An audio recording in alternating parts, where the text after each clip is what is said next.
Bueno, hoy estamos a 19 de septiembre. 19 de septiembre de 2024 en ecología. Bien, y estamos abordando hoy 19 de septiembre,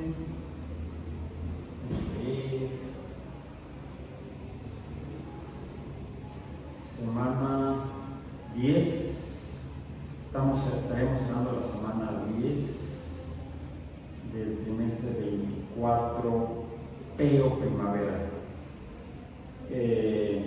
siendo la tercera y última sesión de la semana. El lunes no hubo actividades, fue día de descanso obligatorio, lunes 16 de septiembre.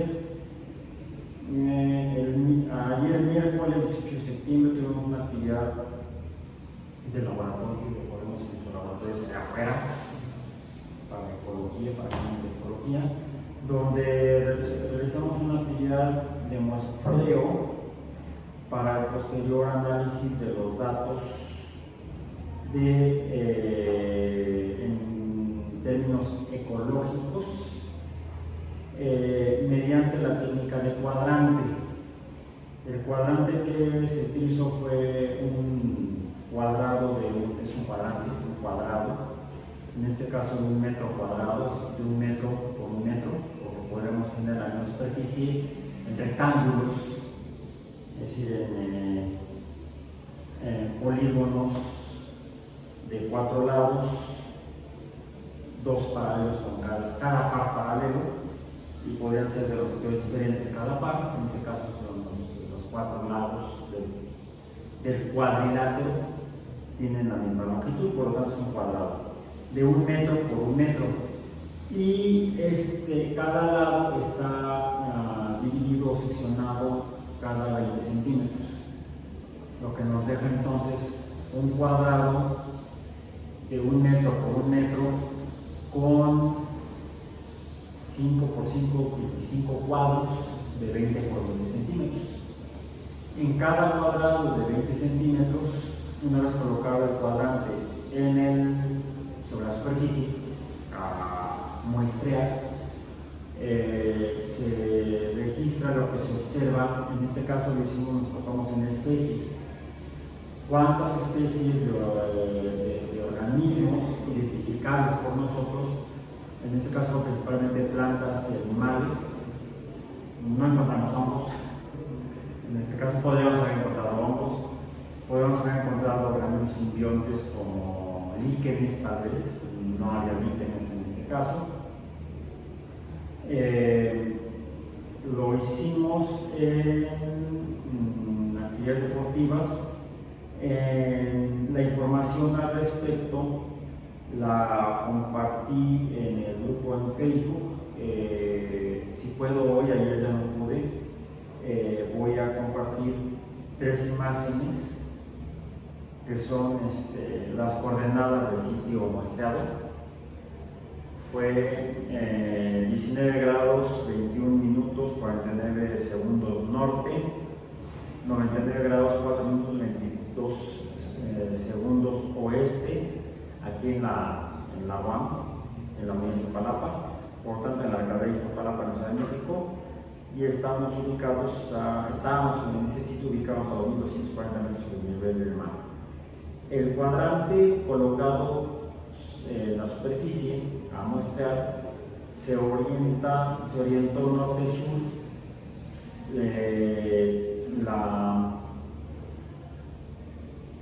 norte-sur y este-oeste, con el punto de origen colocado en las coordenadas correspondientes. También tomamos la imagen satelital del sitio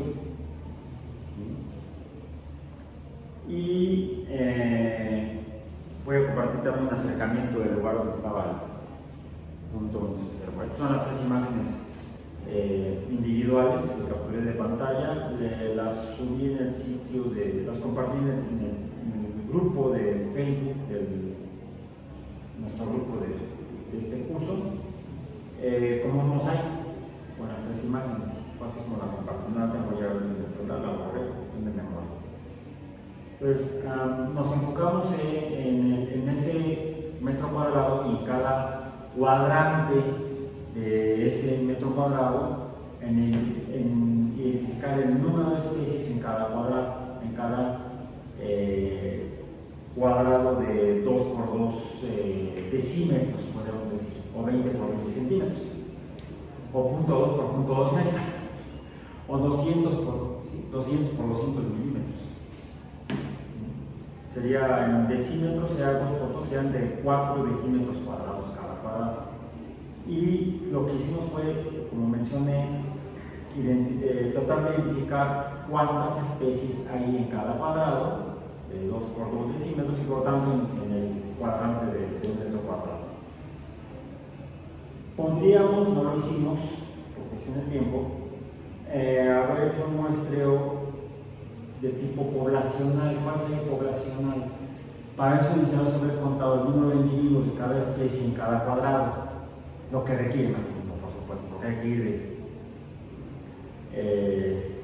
contando.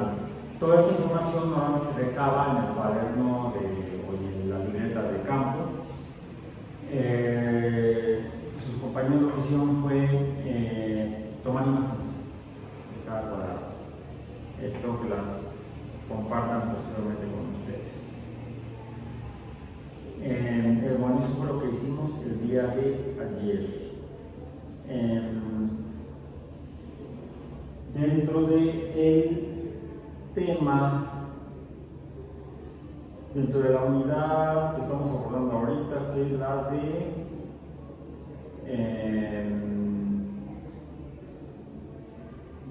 reducción de impactos a suelo, de aire y agua, ¿sí? C, ecotoxicología, de muestreo y análisis de datos ecológicos. Y hoy, 19 de septiembre, estaremos iniciando una nueva unidad, o la última unidad de nuestro programa de curso de la huella de ecología, del curso de la huella de ecología. Y es el tema a abordar el día de hoy, es integridad ecológica y parques nacionales.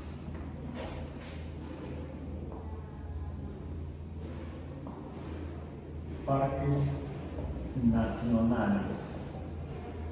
Lo pongo así en mayúsculas la primera letra de cada palabra, porque es un nombre de un concepto que, al menos en cuanto a la información que manejo, se acuñó inicialmente en el siglo XIX. El concepto de parque nacional y el nombre de parque nacional. Decía yo, la unidad a abordar en estas últimas semanas del trimestre es estudios de caso. Estudios de caso. Vamos a enfocarnos en revisar algunos casos en el contexto de la ecología, casos ecológicos, para los cuales tendremos que retomar mucho, si no es que casi todo, de lo que hemos revisado a lo largo del trimestre. Y el primer tema es integridad ecológica y parques nacionales. ¿Qué serían parques nacionales? Integridad ecológica. Por integridad ecológica deberíamos entender entonces las condiciones en el contexto de la ecología en que se encuentran diferentes ecosistemas. Podríamos tratar de hacerlo a nivel de ecosistemas, pero pueden ser casos exageradamente complejos para poder estudiar. Entonces vamos a tratar de remitirnos a tratar de estudiar casos de fenómenos ecológicos y de impacto ambiental en algunos lugares dentro de ecosistemas. Y vamos a comenzar entonces con lo que llamamos parques nacionales, o que se llamaron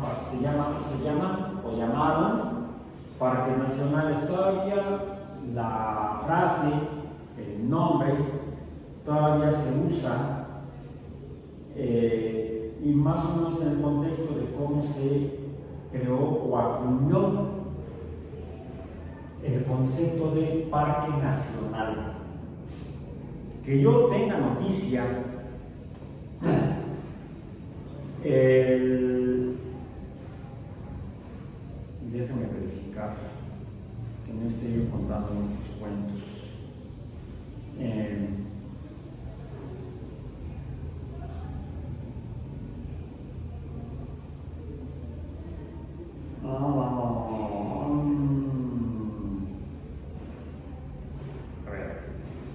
National Park, lo busqué en inglés. Ahorita vamos a ver por qué en inglés. Dice National Park, lo voy a traducir, lo encontré en Wikipedia. Dice, es un parque natural designado para propósitos de conservación debido a su significado único o sin paralelo a nivel nacional, o sea, a nivel de una nación, en cuanto a su naturaleza, significado histórico o cultural. Resumiendo, pues está en inglés, entonces puede traducir.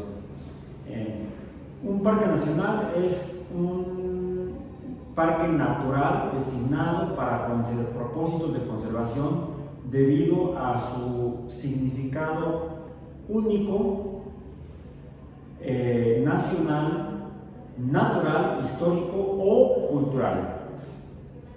Es un área de tipo natural o seminatural o de terreno desarrollado que es protegido por un gobierno. O sea, no puede ser un terreno privado o particular o propiedad privada. Tiene que ser de un gobierno de algún estado.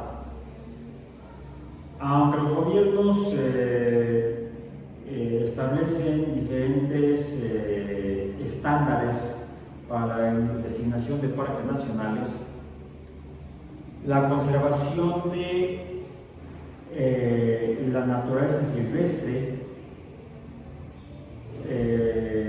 es la característica principal para la posteridad y como símbolo de orgullo nacional.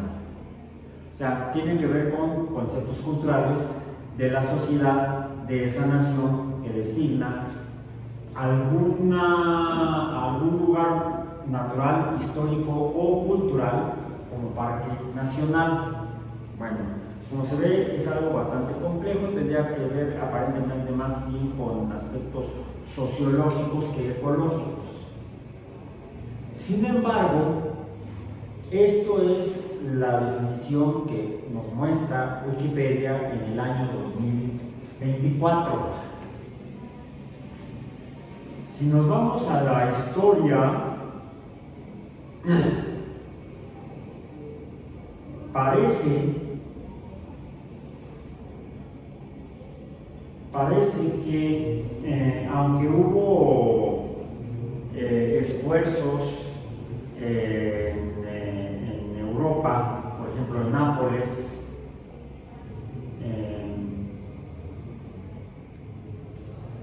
y en Inglaterra, para establecer ese tipo de espacios protegidos, fue en los Estados Unidos donde a partir de la década de 1830 se hicieron unos esfuerzos ya más formales por algún gobierno para proteger algún terreno, algún territorio para su protección. Y aquí precisamente también en Wikipedia menciona que fue el presidente Andrew Jackson en abril de 1832 quien presentó al Congreso de los Estados Unidos la propuesta de un territorio en Arkansas para fines de protección por parte del Estado. Ahora, algún terreno para protección con fines para fines de protección por parte del gobierno de los Estados Unidos. Por cierto, en un estado particular, en el estado de Arkansas. Sin embargo, el primer territorio formalmente designado como parque nacional en los Estados Unidos fue establecido en 1875 por el presidente Ulysses S. Ulysses S. Grant, que había sido un general durante la guerra de secesión de los Estados Unidos, un general del ejército de la Unión, o sea, del norte, que por cierto estuvo en México durante la guerra de invasión de los Estados Unidos de 1846 a 1848. Entonces estuvo en México como un oficial de las tropas norteamericanas invasoras. Bueno, después de la guerra de secesión es presidente de los Estados Unidos y en 1872 o 75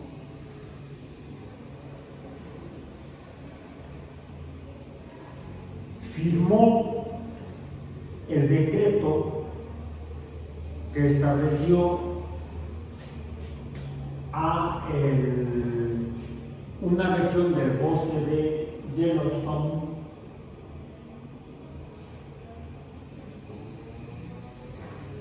roca amarilla, de lo que significa el parque en el bosque de Yellowstone, de la roca amarilla, el primer parque nacional formalmente de los Estados Unidos.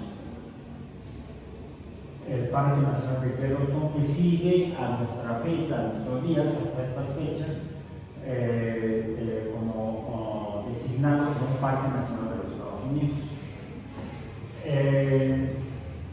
Inicialmente para su protección, es decir, uno podría pensar para que se conserve como estaba y la gente no haga ahí tropelías, ni desastres, ni depredación. Bueno, desafortunadamente la historia nos muestra que pues no funcionó de manera idónea, al menos no como se pensaría que sería la protección de una región natural al ser designada como parque natural, parque nacional.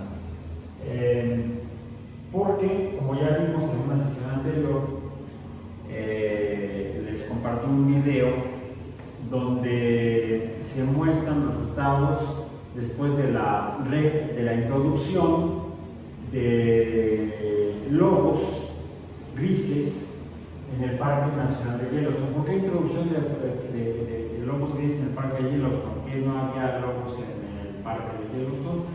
Bueno, cuando Grant designó Parque Nacional, sí se había. Pero el hecho de que no se haya cuidado adecuadamente, aparentemente, llevó a que los cazadores pues entraran al bosque de Yellowstone, en la región designada como Parque Nacional, a realizar actividades de cacería de lobos, osos y otras especies silvestres de animales, principalmente mamíferos, aunque también se daba la cacería de aves. Eso llevó de hecho a la desaparición de los lobos grises, a la extinción de las poblaciones originales de lobos grises en el Parque de Yellowstone. Además de los 1972, sí, también en ese tiempo debe haber habido bisontes americanos, los más llamados búfalos. El nombre correcto es bisonte. Los cuales fueron cazados en los Estados Unidos hasta casi su extinción, con fines genocidas, porque lo hicieron con el propósito de provocar la migración, la erradicación de los nativos norteamericanos.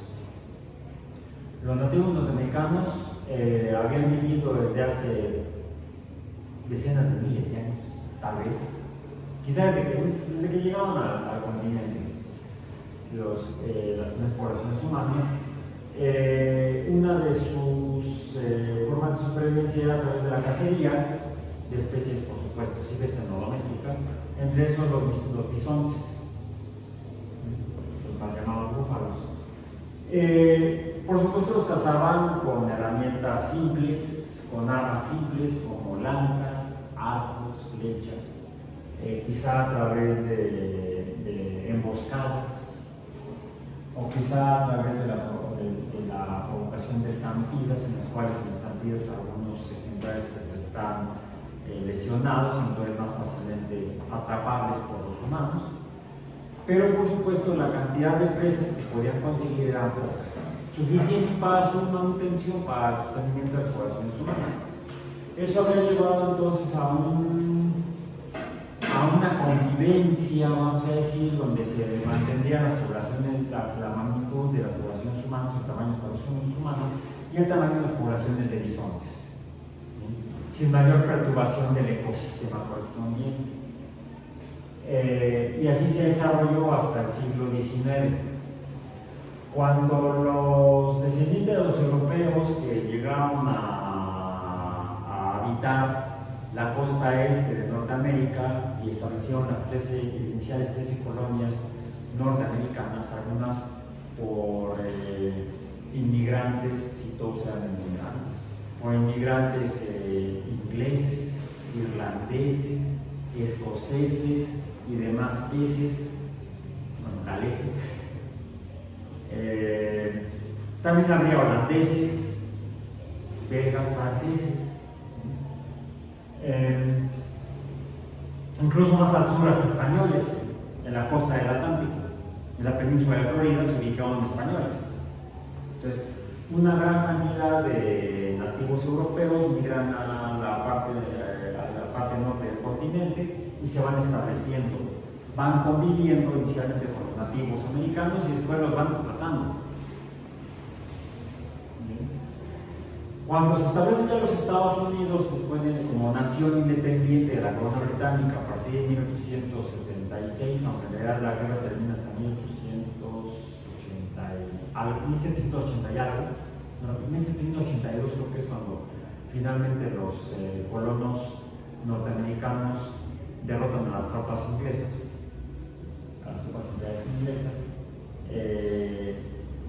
y ya formalmente establecen sus propios gobiernos. Empiezan a tratar de expandirse hacia el oeste, hacia el Pacífico. Y en ese camino se van encontrando con poblaciones nativas de humanos, con los cuales inicialmente realizan actividades de comercio y luego intentan desplazarlos. Una de las últimas estrategias que usaron los estadounidenses para desplazar y despojar del territorio, de su territorio a los nativos americanos, fue a través de la cacería, del intento de la extinción de las poblaciones de bisontes. Porque era de lo que vivían, con lo que sobrevivían los nativos americanos en sus territorios, cazando bisontes de manera, digamos, racional, diríamos ecológicamente equilibrada. O sea, no los cazaban a tal magnitud que pusieran en riesgo su propia supervivencia. Bueno, los estadounidenses, para despojar a los nativos americanos de su territorio, lo que hacen es tratar de exterminar las poblaciones de bisontes, porque dado que era de lo que vivían los nativos americanos, si ya no hay comida, tendrían que ir. Casi lograron la extinción de los bisontes, precisamente los estadounidenses. Sí, llegó a tal nivel la distribución de poblaciones de bisontes que los nativos americanos tuvieron que emigrar. Además de que también se le llevó a cabo una guerra genocida contra los nativos americanos, la cual finalmente van siendo derrotados ellos y van siendo obligados a desplazarse a otros territorios,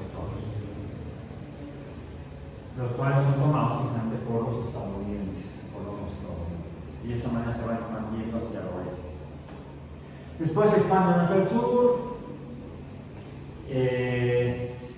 colonizan Texas, y bueno, más bien emigran a Texas, donde por la invitación del gobierno mexicano, ya habiéndose independizado México de la corona española, siendo ya México república, por cierto, ni siquiera imperio, ya siendo habiéndose fundado los Estados Unidos mexicanos, para poblar el norte con no con nativos mexicanos, que sí había nativos mexicanos, sino con descendientes de europeos y mestizos.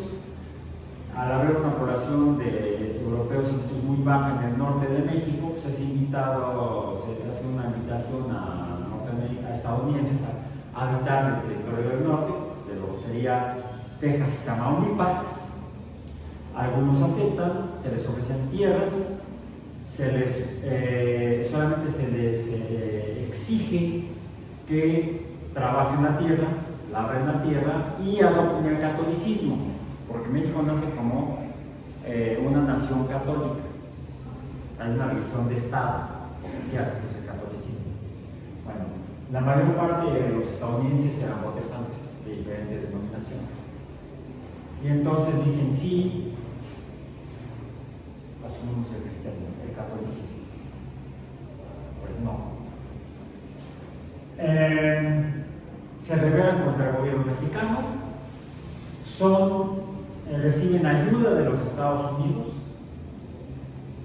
para independizarse del gobierno mexicano. Se da la guerra en el territorio tejano, que era mexicano, en particular en la ciudad de San Antonio, en el monasterio del Álamo, se lleva a cabo una resistencia por parte de los tejanos, estadounidenses. Ya no se reconocen como mexicanos, sino mexicanos, no son estadounidenses, se asumen como tejanos, son ayudados por los estadounidenses. El presidente Santana va comandando tropas para someterlos, los derrotan efectivamente, pero después de la batalla del Álamo, en una batalla posterior, se me olvidó el nombre, San Isidro creo que fue, es capturado Santana y lo demás es historia. Posteriormente, Texas se incorpora a la Unión. Eso México lo interpreta después de la firma de la independencia de Texas, en la cual México reconoce la independencia de Texas con la condición de que no se incorporen a los Estados Unidos. Pues como los tejanos dicen, vale madre, nos incorporamos a los Estados Unidos aceptan como un Estado más de la Unión. Eso da lugar a que años después suceda la invasión de los Estados Unidos en México, sobre pretexto de algunos conflictos fronterizos. Invaden California. De eso en México casi no nos enseña nada en la escuela. Nada se nos dicen de la batalla de Churubusco y el castillo de Chapultepec, cuando fueron un montón de batallas en Monterrey, en Coahuila, en Tamaulipas, en Veracruz, en California, precisamente en Los Ángeles, en San Francisco. Hay varias batallas entre tropas norteamericanas norteamericanas y tropas mexicanas y ciudadanos mexicanos que defienden el territorio. Finalmente nos derrotan a las tropas mexicanas, toman la Ciudad de México. En México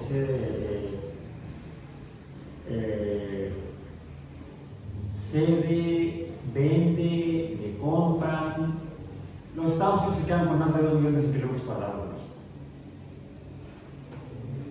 La forma en la que se extiende, inicialmente para explotar ese territorio, explotar los recursos naturales. El oro en California. ¿A algunos de ustedes les gusta el fútbol americano? ¿No? Ay, raro. Bueno, a mí me gustaba más antes que ahora. Hay un equipo de fútbol americano con sede en la ciudad de San Francisco, California. ¿Cuál es el toque por la ceremonia? Por supuesto, en iba a ser a las 11. Están ensayando. Saludar. Ah, no es acá. No soy militar, no tengo que ir.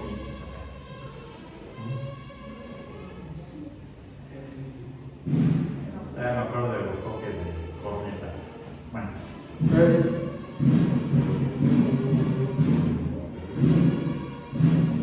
está medio echando esa banda. Están usando la bandera. Pero estamos aquí, no estamos allá. Nosotros aquí y ellos allá. Bueno, entonces, ¿qué me queda? Sí, San Francisco. El equipo de San Francisco, ¿cómo es apodado? ¿Cuál es el mote? ¿Cómo se llama el equipo de San Francisco? A ver si se pueden googlear rápido. NFL San Francisco, equipo de fútbol.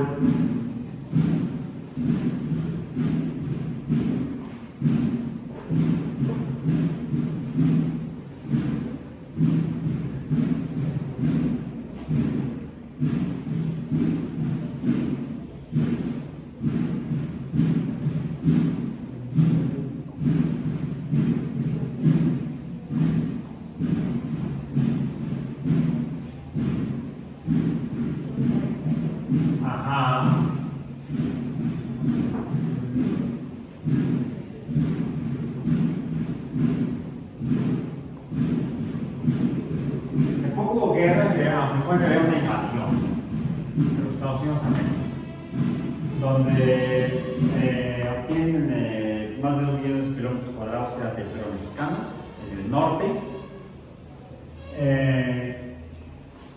Y el equipo de fútbol de San Francisco, ¿cómo se llama?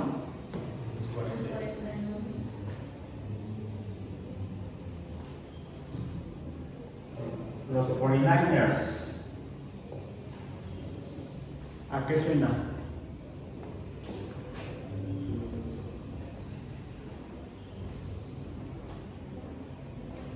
En 1849 inicia lo que en Estados Unidos conocen o llaman como la fiebre del oro, donde muchos estadounidenses llegan a California, que había sido de México, porque encuentran oro. No encuentran, ya sabían que había oro. A principios del siglo XIX, hacia el norte de California, lo que era el territorio de Oregón, es enviada una expedición por parte del presidente Thomas Jefferson de los Estados Unidos, envía a 2 exploradores, a Lewis y Clark, no confundir con Louis Lane y Clark Kent. Lewis y Clark. Superman y su amiga. ¿De dónde habrá tomado los nombres? ¿Era DC? ¿Superman era de DC o era de...? Sí, era de DC, no era de Marvel. Superman y Batman eran de DC. Detective Comics. Son enviados a explorar el territorio de Norteamérica hasta el Pacífico.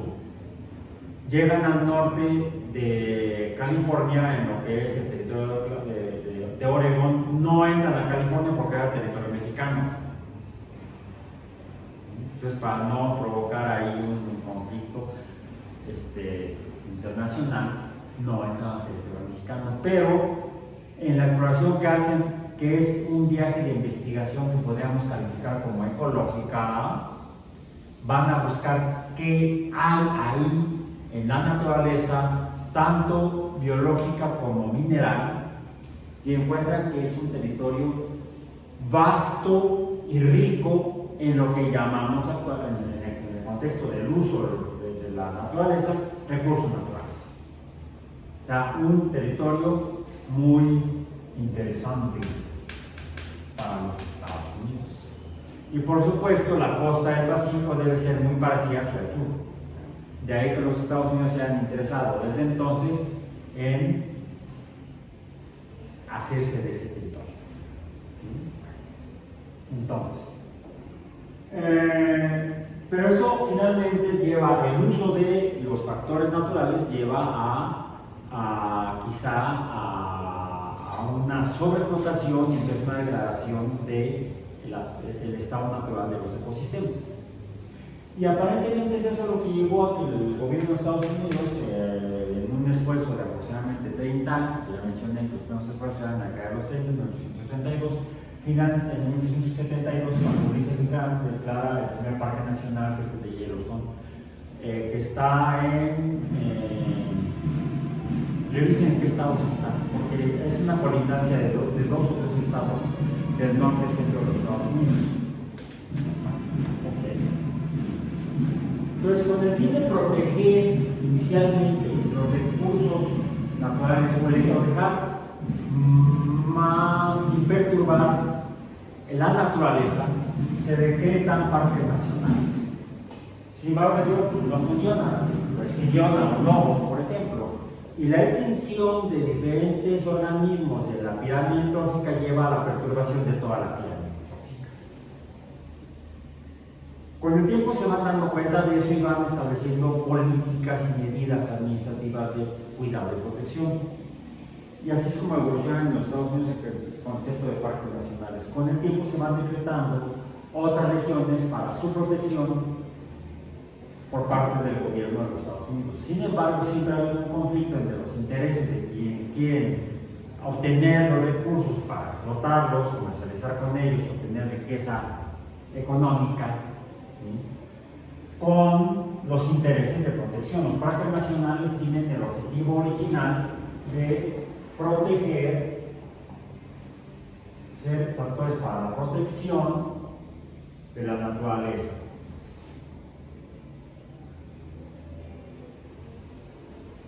No solamente de los seres vivos que ahí habitan, sino también de podemos llamar de factores abióticos.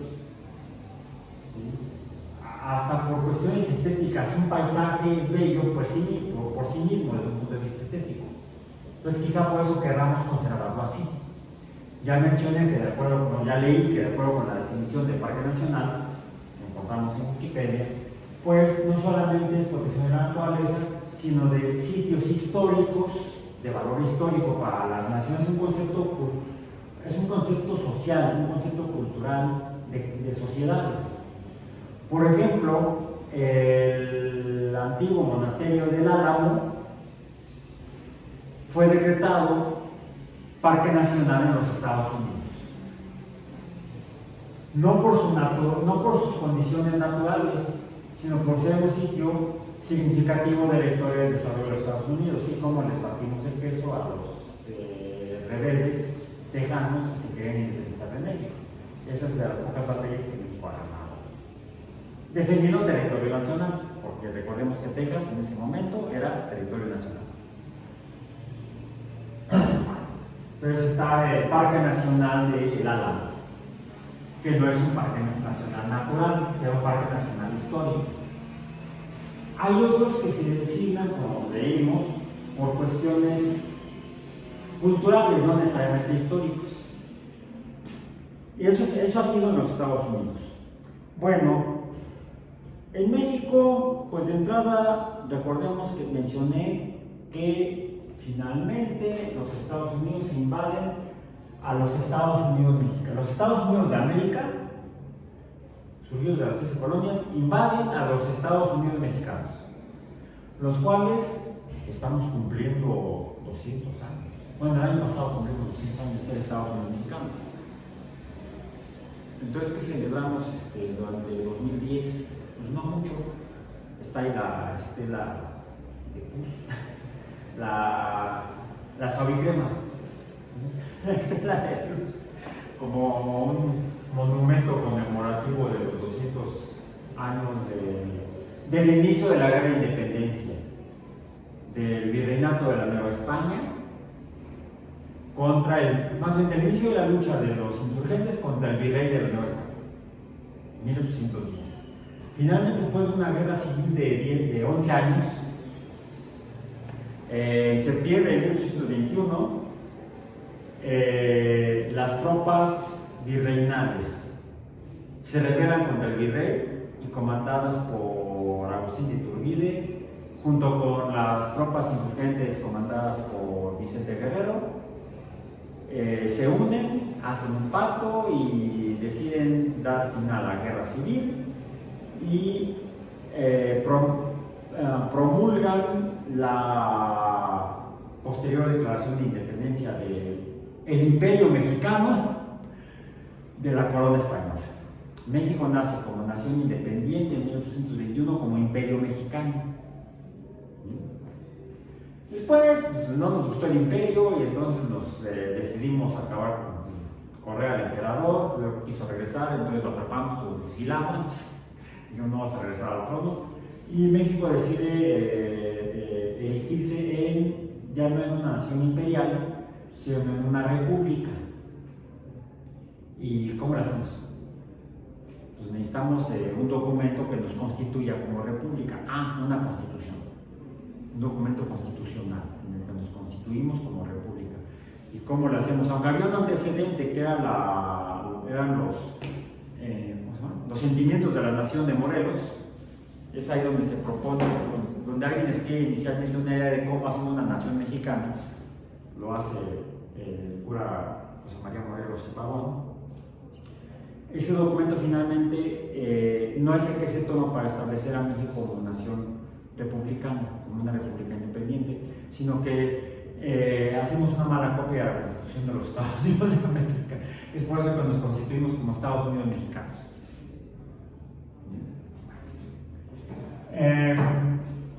Entonces, no fue realmente una muy mala idea. Llevamos 200 años intentando ser Estados Unidos mexicanos. A veces hemos sido Estados Unidos mexicanos. Bueno, algunos se han unido, como Chiapas no era parte de México cuando México se independiza, después se incorpora a la Unión. Por otro lado, algunos decidieron separarse. Yucatán, tuvimos la hermana República de Yucatán durante un tiempo en la historia de México, después se reintegran a la Unión. Es parte de nuestra historia nacional. Pero en cuanto a ecología y cuestiones relacionadas con la ecología como los parques nacionales, bueno, así como copiamos la Constitución de los Estados Unidos, en el siglo XX, a principios del siglo XX, finalmente se establece en México el primer parque nacional con el fin de establecer una región de protección de un bosque. Así como los Estados Unidos establecen a partir del decreto de Grant el primer parque nacional en el bosque de Yellowstone, o al bosque de Yellowstone como parque nacional, en México es un bosque cerca de la Ciudad de México, el primero que se establece por decreto, me parece, si no me equivoco, fue por el presidente, ¿fue Cárdenas? ¿O fue, no me para de la convención?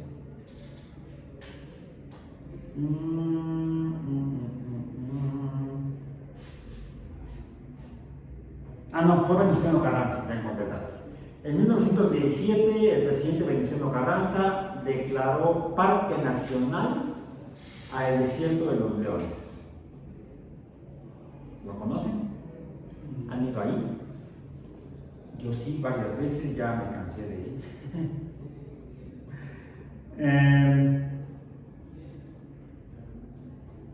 El 17 de noviembre de 1917, con una superficie de 1.500 hectáreas.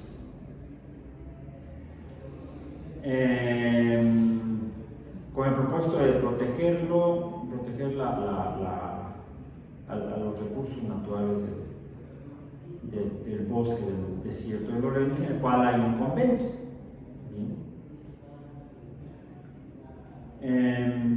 Sin embargo, a la fecha, a partir de ese, en 1917, es establecido el Parque Nacional del Desierto de los Leones. Bueno, y a partir de entonces, otros lugares en México se van declarando como parques nacionales. El siguiente es el Parque Nacional Iztaccíhuatl-Popocatépetl o Iztapopo, el Parque Nacional de las Grutas de Cacahuamilpa, el Parque Nacional del Volcán del Nevado de Colima, el Parque Nacional del Cerro de Garnica, el Parque Nacional de los Mármoles, el Parque Nacional Insurgente Miguel Hidalgo y Costilla, el Parque Nacional del Potosí, el Parque Nacional Gogorrón, el Parque Nacional Cumbres del Ajusco, el Parque Nacional Fuentes Brotantes en Tlalpan, el Parque Nacional Lagunas de Zempoala. ¿Cuál de esos que estaba mencionando conocen? El Ajusco, nacido del Ajusco. Yo también. El de Lagunas de Zempoala, sí, también me acuerdo que ahí hice mi primera práctica de campo en la preparatoria. Hace uno. El Parque Nacional Pico de Orizaba, el Parque Nacional Teposteco, el Parque Nacional Tepeyac, el Tepeyac, ¿saben dónde está el Tepeyac? Tepeyac, ¿no le suena?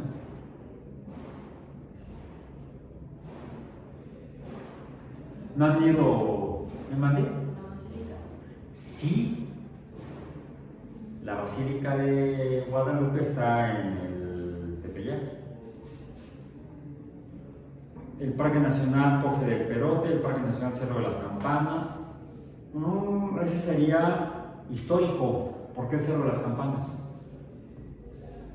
Fue donde se llevó a cabo la última batalla en la que los insurgentes derrotaron a las tropas virreinales y estuvieron a punto de tomar la Ciudad de México. Y dijo el cura Morelos, no, mejor nos regresamos. Y ese fue Socavos. El Parque Nacional Lagunas de Chacagua, el Parque Nacional Molino de Flores, el Parque Nacional Benito Juárez, el Parque Nacional Cañón del Río Blanco, el Parque Nacional de los Remedios, el Parque Nacional de los Remedios, ¿lo conocen? Ya no existe.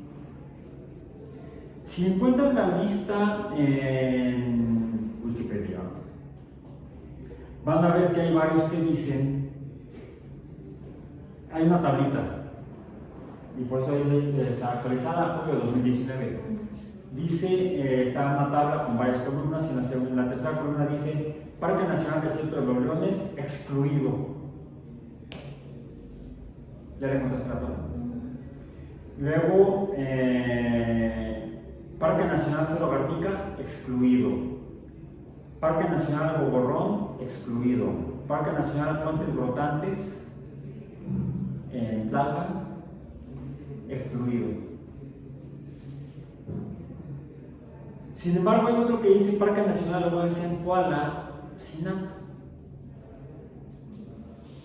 Vamos a poner este dato aquí.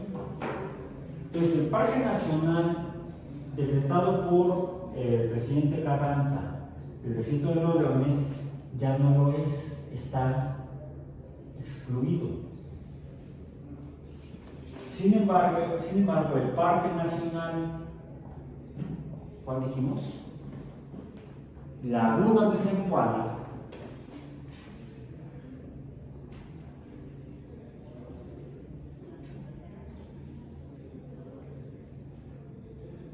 que por cierto ambos están en el mismo bioma, en el bioma del bosque de pino encino, que está en la zona limítrofe entre la Ciudad de México y Morelos, el estado de Morelos y el Estado de México, donde se unen esos tres estados. Está en la sierra volcánica, donde está el volcán Ajusco y muchos otros volcanes. Es una zona montañosa con más de 3.000 metros de altura, donde tenemos bosque de pino encino, ¿sí? Que es el tipo de bioma que hay en el desierto de los Leones y en la laguna de Zempoala. Bueno, ¿qué dice? Dice Sinap, ¿no? Sinap. ¿Qué es Sinap? Es el Sistema Nacional de Áreas Protegidas. Dada la historia, que es similar a la que ocurrió en los Estados Unidos, les digo, en el caso de Yellowstone, Grant lo declara Parque Nacional para protegerlo y sin embargo extinguen a los lobos, los cazadores. ¿Sí? Parece que la protección no funciona muy bien.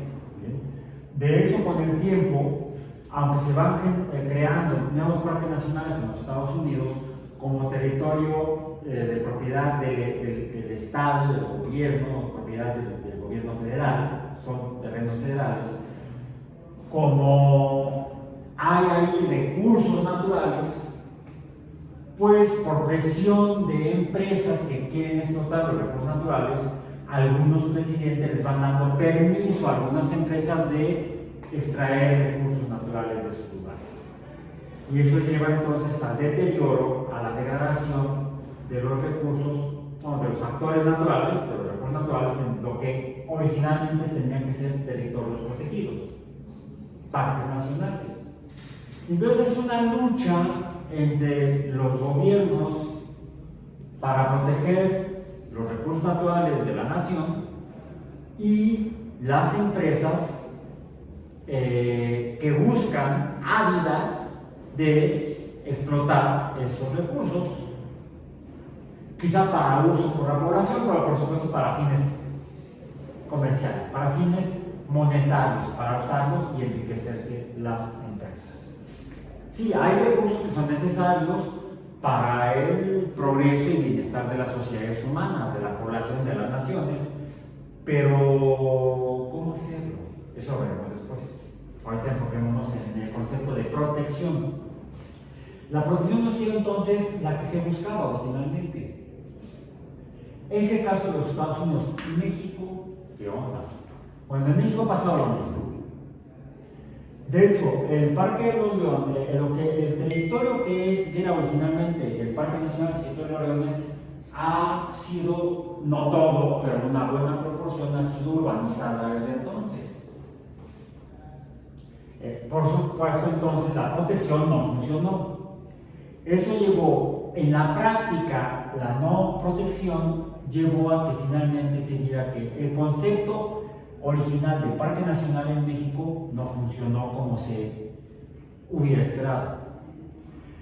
A mi parecer, desde un punto de vista bastante racional, se reconoce eso como un hecho y entonces se modifica el concepto de Parque Nacional, o de, más bien al revés, el de Parque Nacional se conserva, el concepto de Parque Nacional. Algunos lugares se siguen denominando como parques nacionales, aunque ya se le retira el concepto de para fines de protección.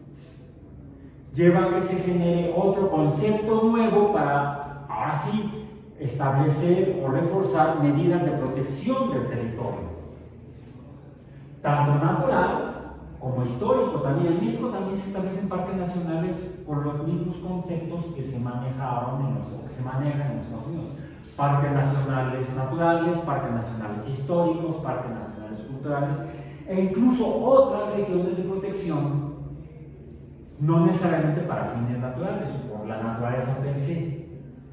A veces son incluso más allá de lo meramente cultural. cultural. Y tenemos, por ejemplo, un concepto que no sería directamente relacionado con la ecología, estrictamente hoy en día en México, que es el concepto de pueblos mágicos. Saliendo un poquito de la temática de nuestro curso de ecología, el concepto de pueblo mágico se establece a través de un programa que viene de Naciones Unidas para dar en algunos lugares protección más allá de la solamente cultural a lugares que son ricos en un contexto mucho más amplio en diferentes lugares, en diferentes países. Y en México ese concepto de pueblo mágico da lugar a la protección de recursos naturales, de sitios históricos, de sitios culturalmente valiosos, pero también de sitios de identidad cultural. Es diferente hablar de un sitio cultural, puede ser un museo, aquí hay que protegerlo, pero cuando hablamos de una comunidad donde hay tradiciones históricas, culturales, creencias religiosas o mágicas, incluso aspectos de tipo artesanal, se establecen políticas para la protección, para evitar su perturbación incluso cultural y tradicional. Bueno, regreso a la parte ecológica. Eso llevó a que ya desde hace algunas décadas, con el establecimiento, la publicación de la ley esa del nombrezote, de protección al medio ambiente, etcétera, etcétera, se establece el concepto de ¿cómo se llama? Áreas naturales protegidas. Áreas naturales protegidas. Sistema Nacional de Áreas Protegidas. En particular, eso es lo que está disponible en nuestro sitio web y que está también ligado en el sitio. Es están lo que son las áreas naturales protegidas. Ahora, ¿qué son las áreas naturales protegidas de acuerdo con la legislación actual en México? Las áreas naturales protegidas, las áreas naturales protegidas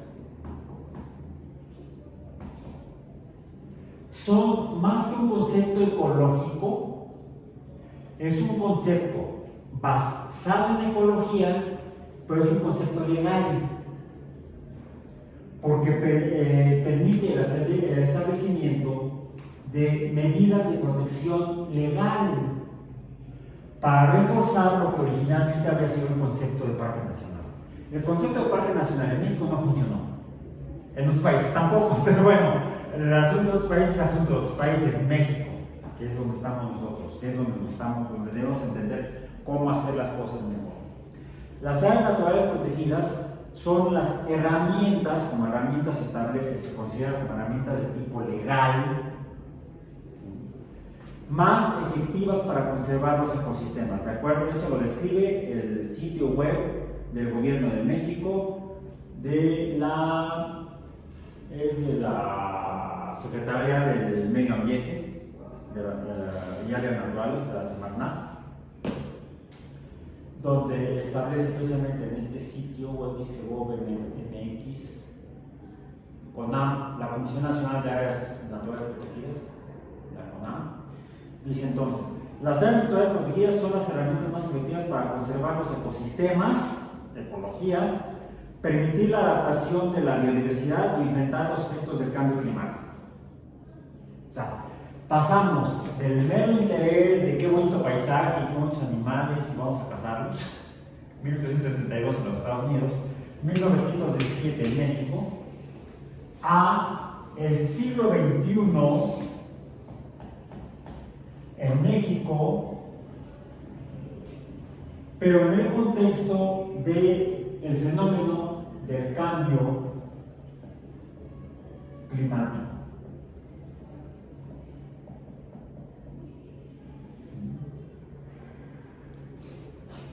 Entonces, estas áreas naturales protegidas, hay una entidad responsable del gobierno, no más una entidad del gobierno responsable de llevar a cabo la protección de las áreas naturales, que es la Comisión Nacional, la CONAM,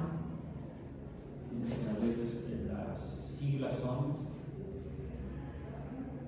CONAM, la Comisión Nacional de Áreas Naturales Protegidas. Esta es una comisión intergubernamental. Y pueden encontrar en el sitio web de la CONAM, que está ligado a nuestro sitio web del curso y que está en el sitio, las que al 17 de septiembre están reconocidas como áreas naturales protegidas. Sí es cierto, sigue siendo responsabilidad de los gobernantes, del ejecutivo de cada gobierno, tanto en los Estados Unidos como en México. Por ejemplo, el presidente Barack Obama decretó tanto parques nacionales como también tiene un concepto similar al de áreas naturales protegidas en los Estados Unidos, porque también son conscientes de que el concepto de parque nacional no funcionó como se esperaba originalmente. Entonces, el presidente Barack Obama declaró varias áreas protegidas en territorio de los Estados Unidos, incluso alrededor de las islas de Hawái, por ejemplo. Las áreas naturales protegidas pueden ser tanto continentales como marítimas. En México tenemos de las dos.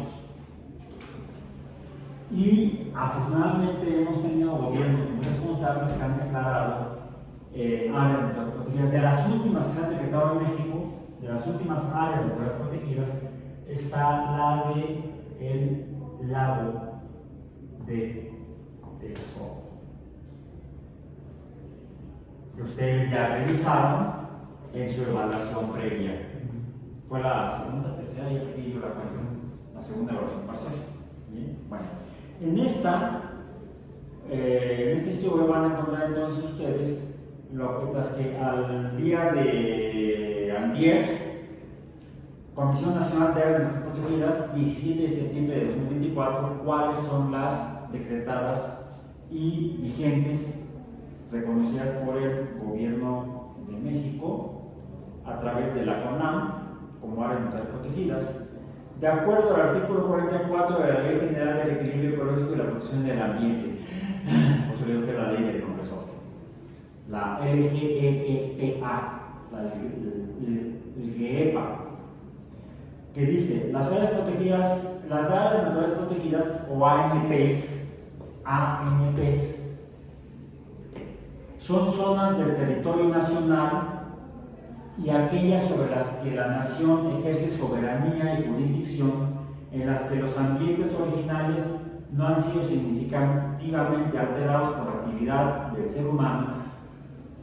Bueno, y el lago de Texcoco, ¿qué? Estaban haciendo un aeropuerto ahí.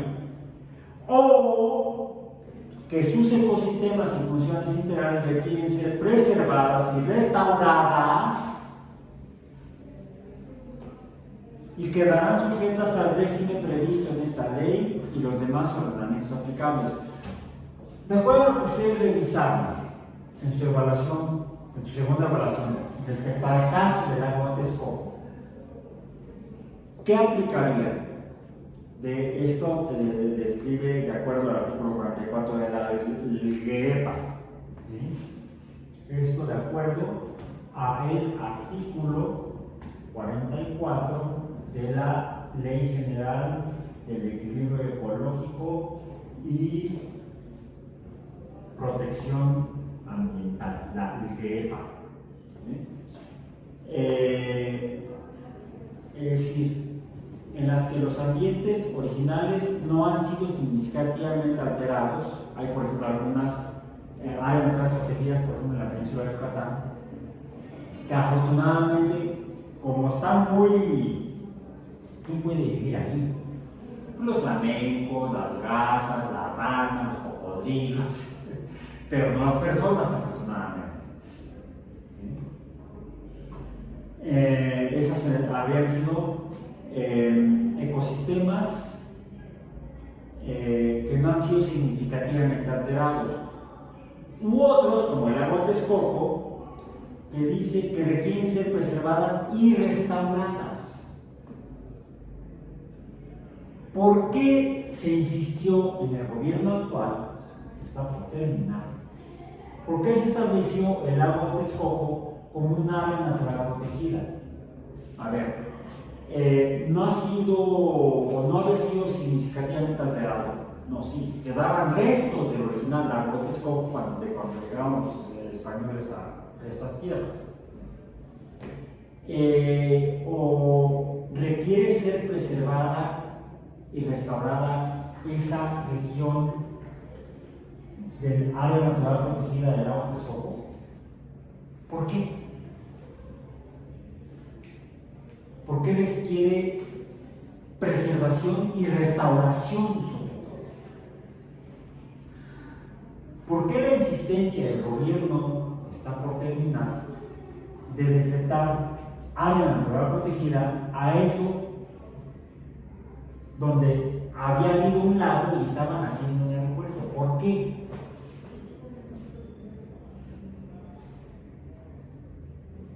¿Por qué creen ustedes? ¿Alguna idea? Algo de lo que han puesto incluso en su evaluación. Por eso me han gustado las evaluaciones, están muchas. ¿Algún comentario? Breve de lo que hayan puesto en su documento.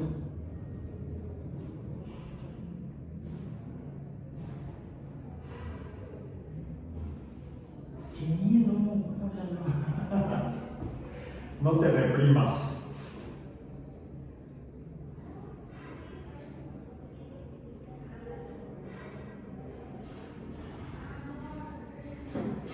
A ver, comienza. Pues no sé, o sea, requiere ser restaurado porque ya lo acabamos, ¿no? No, si ya lo acabamos. Afortunadamente no se acabó, intentaron.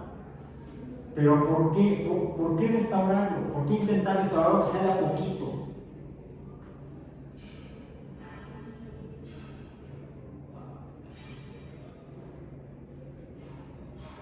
En los reportajes que revisaron, ahí mencionan algunos casos, algunas acciones que incluso ya están haciendo quienes viven ahí, por lo que ya en este poco tiempo que tiene de haber sido restaurado, ya están pudiendo realizar actividades que antes de la perturbación última estaban realizando. ¿Qué han estado sacando de ahí? ¿Qué han estado cosechando? ¿Vale? En la zona sexy volvieron a plantar magueyes y ya están dando producto, vamos a decir. Pero también esa es como hueva de diferentes invertebrados, de algunos, incluso hueva de algunos peces, algunos insectos que también formaban parte de la dieta de quienes viven ahí. Incluso se está volviendo a cosechar este orillo. Si recordamos y se menciona en los reportajes, desde los tiempos antes de la era de los españoles, las comunidades humanas que vivían en la ribera del entonces enorme lago de Texcoco lo usaban como fuente de recursos naturales para su supervivencia, así como los nativos americanos vivían del bisonte. Bueno, los nativos que vivían en la cuenca del original lago de Texcoco, pues vivían ahí porque podían obtener recursos para su manutención, para su subsistencia y para su bienestar incluso. No solamente era una subsistencia básica, no era básica, por eso llegaron a construir, a erigir los mexicas la ciudad que se encontraban los españoles cuando llegaron. Una ciudad que comparaban con las más importantes ciudades europeas del momento. ¿Cómo fue posible? Sin perturbar grandemente el lago original que erigían esa ciudad, porque aprendieron de alguna manera a usar los recursos del lago para su producción de alimentos y otros bienes de uso para su sociedad. Bueno, todo eso se fue deteriorando cada vez más aceleradamente con el desarrollo y crecimiento de la Ciudad de México. Hasta que compartí en el sitio hoy del grupo en Facebook una publicación donde se ve un mapa, vamos a ver varios mapas pequeños, de cómo se estima que era la extensión del lago de Texcoco justo antes de la llegada de los españoles, y cómo al pasar del tiempo se fue reduciendo la extensión del cuerpo de agua, de los cuerpos de agua, hasta los últimos remanentes antes del intento de la construcción del aeropuerto. Ya podemos tener imágenes de cómo está en este momento, tanto imágenes aéreas como satelitales, como actualmente hay gente que vive ahí, que está compartiendo videos de cómo se están recuperando los cuerpos de agua, que por cierto, es otra forma en la que también nos damos cuenta que no entendemos a la fecha cómo era y cómo puede ser, una vez restaurado como área natural protegida, lo que se va reconstituyendo, no rescatando, no regresando como estaba antes, sino a reconstituir en una forma nueva lo que será el futuro lago de Texcoco. Algo que mencionan es que el lago nunca fue un lago profundo, como tenemos la imagen cultural de que es un lago, pues un cuerpo grande de agua, dulce tal vez, donde quizá sea posible hasta meter veleros y navegar, si hay para pasar el lago. No, siempre se dijo, siempre se supo y lo sabían los nativos, la gente que ahí vivía en la cuenca, que era un cuerpo de aguas someras. O sea, no era muy profundo, no tenía decenas de metros de profundidad. Sí, la parte más profunda te habrá tenido con unos entre 20 y 30 metros de profundidad, no es mucho. No es mucho. Entonces, quizá lo que pasó fue que no tuvimos la oportunidad en el momento de conocer con base en ciencia cómo era este ecosistema. Pues no, para cuando se desarrolla la ecología como ciencia en la segunda década del siglo XX, hace 100 años, el lago de Texcoco original estaba casi extinto. Revisen las imágenes que contamos, las reconstrucciones o los mapas que hay de cómo se encontraba los cuerpos de agua alrededor de la Ciudad de México hace 100 años. Y cómo en el transcurrir del siglo XX y las primeras 2 décadas del siglo XXI prácticamente extinguimos los remanentes del lago de Texcoco. Entonces, es a ese tipo de procesos de restauración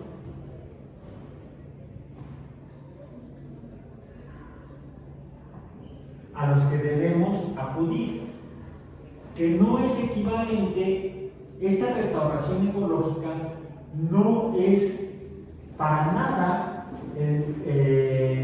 equivalente al fenómeno físico, químico de lo que serían procesos. Esto no es igual, lo voy a poner acá arriba mejor. Esto no es igual al concepto físico-químico de procesos reversibles.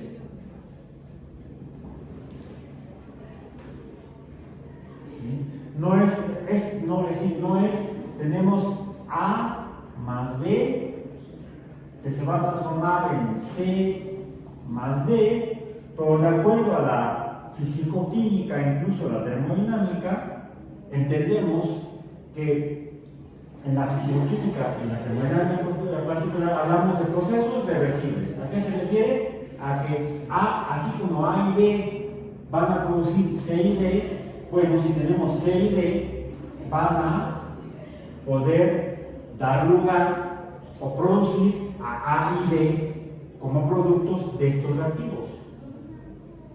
Y esto en fisicoquímica y termodinámica en particular lo definimos mediante la velocidad del proceso en un sentido y la velocidad del proceso en el sentido opuesto. Velocidad 1 y velocidad menos 1, vamos a decir. Porque puede haber acá otro proceso donde C y D se transformaban en E y F, donde quizá lo que hubiera es que el tamaño de las flechas son diferentes. Aquí tendríamos B2 y B-2, donde la diferencia es que las velocidades no necesariamente son iguales.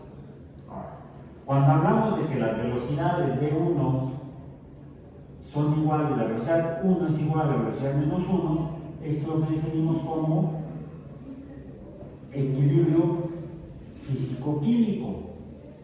Bueno, en los fenómenos ecológicos esto no funciona así.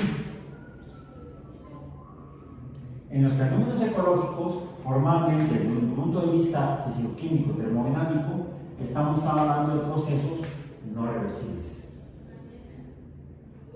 Entonces, la restauración no la debemos entender como procesos físico-químicos reversibles. No podemos regresar al estado original. Y no solamente por el concepto físico-químico de T delta S, que en la segunda ley de la termodinámica nos dice que esto no es reversible en los sistemas abiertos. Los ecosistemas, recordemos, son sistemas abiertos. De ahí que la restauración no debamos entenderla como, vamos a regresar al agua como estaba hace 500 años, no. Así como no podemos regresar a la Tierra como estaba hace 4.500 años, 4.500 millones de años. Sí, el T delta S es aplicable aquí, es aplicable al concepto de restauración, pero de una manera diferente. Y eso lo estaremos revisando en sesiones posteriores. Por hoy tenemos.